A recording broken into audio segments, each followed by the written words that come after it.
This lecture is about the role of hormones in the regulation of blood calcium level.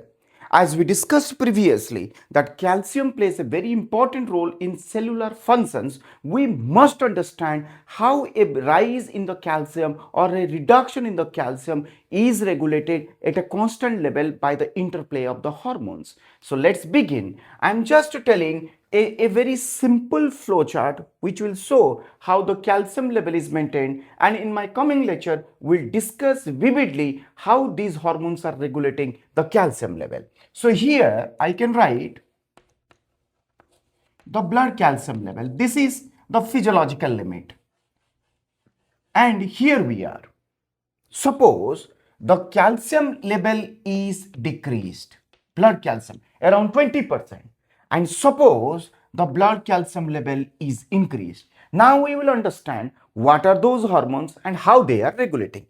If the calcium level is decreasing, that means body is suffering from hypocalcemia, then one of the most important hormone is secreted. This hormone is known as the parathormone. In abbreviated form, it is known as PTH. Now onwards, I will use this word PTH. And when the calcium level is increased, that means this is known as hypercalcemia. Then a hormone is secreted which causes reduction in that level, and that's known as the calcitonin. This is also known as thyrocalcitonin. And now onwards, I will say it as CT. What is the function of this hormone? This calcitonin try to decrease the calcium level so that the calcium level will come to the normal level. This is the function of calcitonin. What is the function of the parathormone or the PTH? It will tend to increase the calcium level so that this calcium level will come to the normal level. So this is the way in which the calcium is regulated. But along with that, there is another hormone is there which is known as calcitriol. This is 125 dihydroxy cholecalciferol.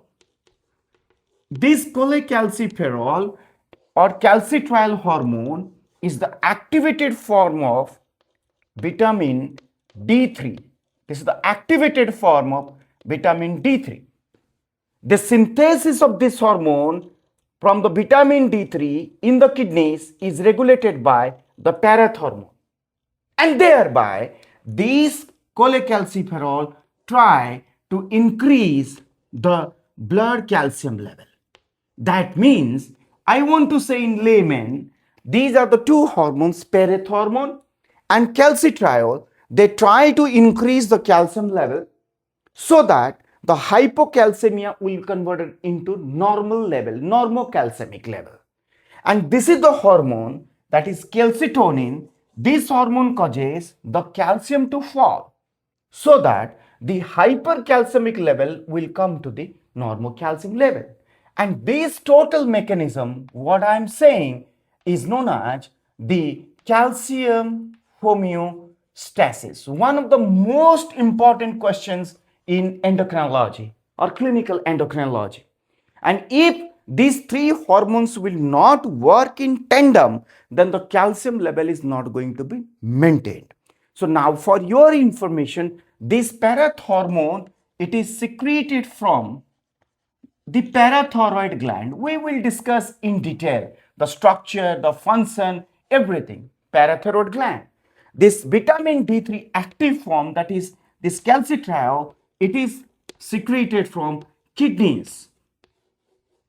And this hormone calcitonin, it is secreted from the parafollicular cells of the thyroid gland, because thyroid gland has the major function of secretion of thyroxine hormone from the follicular cells. But between the follicles, in the extrafollicular space, there is a specialized category of cells less than 1% cells. They are known as the parafollicular cells, which are going to secrete this hormone calcitonin. There are other sources are also there which are till known, that is brain, even prostate, means even testes, liver. They are believed to secrete the calcitonin hormone, but their function is not yet known.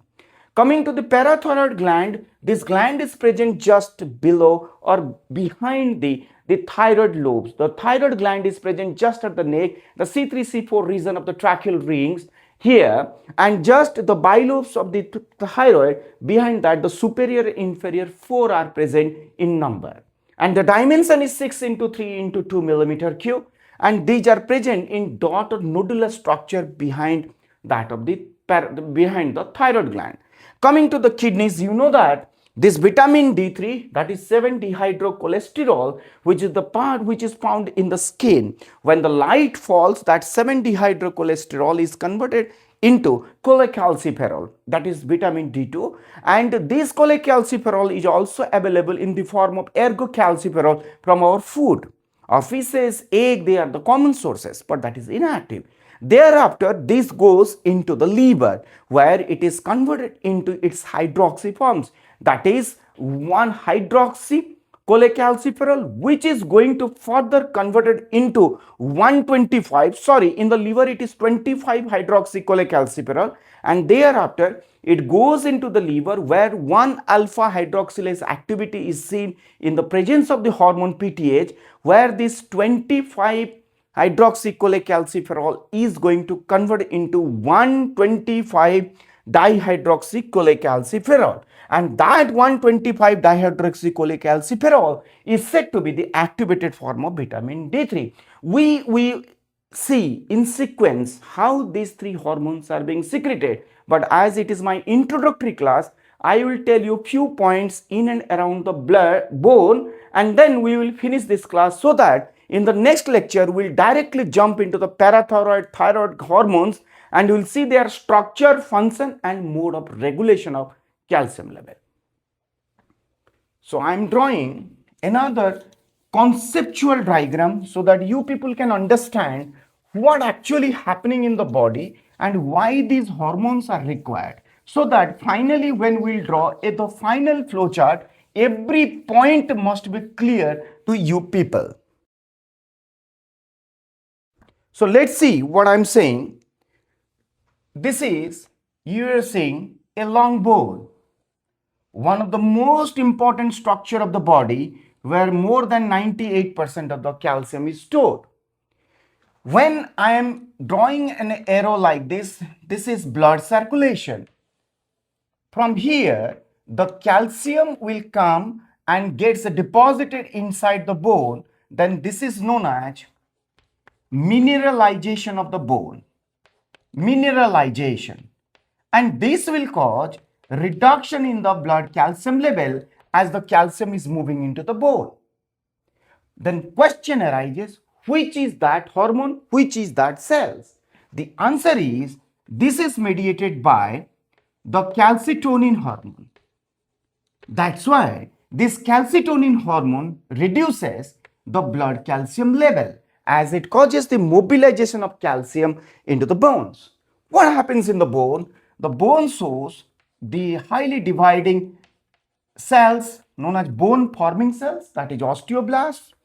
Then mature bone cells, those are known as the osteocytes. This osteoblast and osteocytes mostly shows mineralization function because in the response of the calcitonin.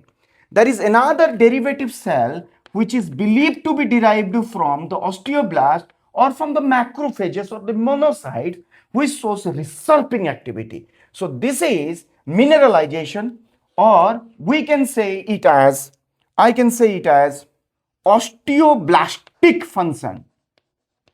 This is osteoblastic, but when is osteoclast cells, they show osteoclastic function. That is, they cause demineralization. Demineralization, that means they mobilize the calcium. That means this yellow arrows, now you can see, they cause the calcium to go from the bone to the blood.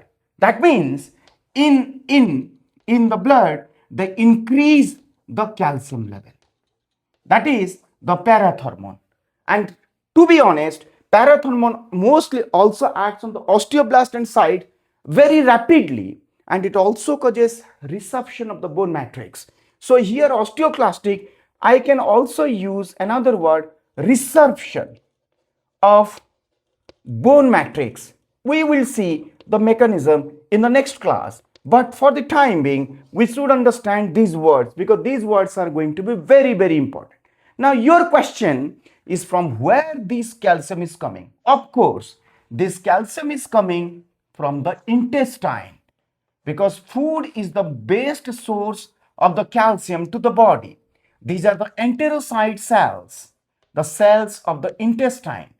Remember guys, the intestinal cells are not permeable to the calcium. Only 35% of the calcium is absorbed and 65% goes in the feces. But whatever the 35% is absorbed, they require a process. They require the presence of a hormone. They require the presence of a carrier. Can you believe that the enterocytes are not going to allow the entry of the calcium unless and until the hormone calcitriol will be present?